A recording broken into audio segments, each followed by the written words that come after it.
இன்னைக்கு நம்ம சேனல்ல தும்பை செடியோட அற்புதமான மருத்துவ பயன்கள் என்னென்ன அப்படின்னு சொல்லி பார்க்கலாம். வீடியோவை ஸ்கிப் பண்ணாம கடைசி வரைக்கும் வாட்ச் பண்ணுங்க. இந்த தும்பையில ஏராளமான மருத்துவ பயன்கள் இருக்கு. அதை ஒவ்வொன்றா தெரிஞ்சுக்கலாம். வாங்க வீடியோக்குள்ள போகலாம். பொதுவா சாலை ஓரங்களிலும் வேலி ஓரங்களிலும் காணப்படும் இந்த தும்பை செடிகள் சித்த மருத்துவத்துல இந்த செடியோட பூ, இலை, வேர் இது எல்லாமே மருந்தா பயன்படுது. ஆயுர்வேதத்துல துரோண புஷ்பி அப்படின்னு அழைக்கப்படும் இத விஷமுறிவுக்கு கூட பயன்படுத்தியிருக்காங்க. ஆன்மீகத்துல சிவபெருமானுக்கு மிகவும் பிடித்தமான மலர் இந்த தும்பை.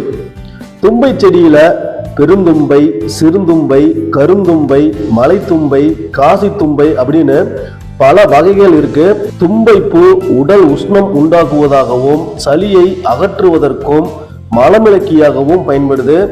ஒற்றை தலைவலி, தலைபாரம், மண்டையில் நீர் கோர்த்து கொள்ளுதல், இருமல் போன்ற பிரச்சனைகளை தீர்க்கிறதுக்கு ஒரு அற்புதமான மூலிகை தான் இந்த தும்பை.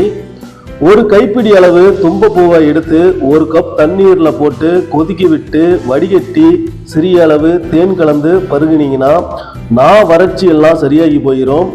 ஒற்றை தலைவலிக்கு தும்பச்செடியை பூக்களுடன் உடைத்து தண்ணீர் கொஞ்சம் விட்டு அதை நல்லா கொதிக்க வைத்து ஆவி பிடிச்சா ஒற்றை தலைவலி காணாமல் போயிடும். குழந்தைகளுக்கு காய்ச்சிய பாலில் 20 தும்பை பூக்களை போட்டு அரை மணி நேரம் ஊற வச்சு வடிகட்டி கொடுத்தீங்கன்னா தொண்டையில் இருக்கிற எல்லா சளியும் வெளியேறிடும்.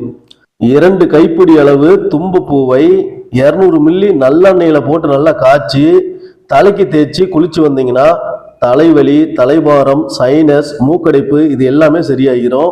தும்பை இலை, பூ ரெண்டையுமே சேர்த்து நல்லா அரைச்சி அதை நல்லா வடிகட்டி அந்த சாரை உள்ளுக்கு குடிச்சிட்டு அரைச்ச அந்த மீதி இருக்குல்ல வடிகட்டினது அதை உங்களுக்கு பூச்சி கடித்த இடத்துல பற்று போட்டு விட்டீங்கன்னா அந்த இடத்துல இருக்கக்கூடிய விஷம் முறிந்து போயிடும்.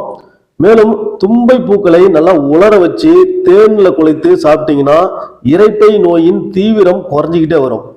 தும்பப்பூவை பறிச்சு அலம்பி அதோட சேர்த்து ஒரு ஸ்பூன் மிளகு பொடி, சிறிது தேன் கலந்து வாயில போட்டு நல்லா மென்னு தின்னா இருமல், சளி, அடுக்கு தும்மல் இது எல்லாமே குணமாகும். அது மட்டும் இல்லாம உடல்ல நோய் எதிர்ப்பு சக்தி அதிகரிக்கும்.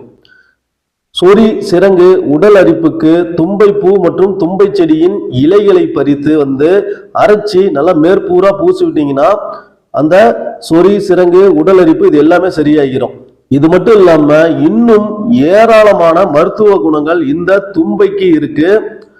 இந்த வீடியோ உங்களுக்கு பிடிச்சிருந்தா வீடியோவை லைக் பண்ணுங்க, ஷேர் பண்ணுங்க. நன்றி, வணக்கம்.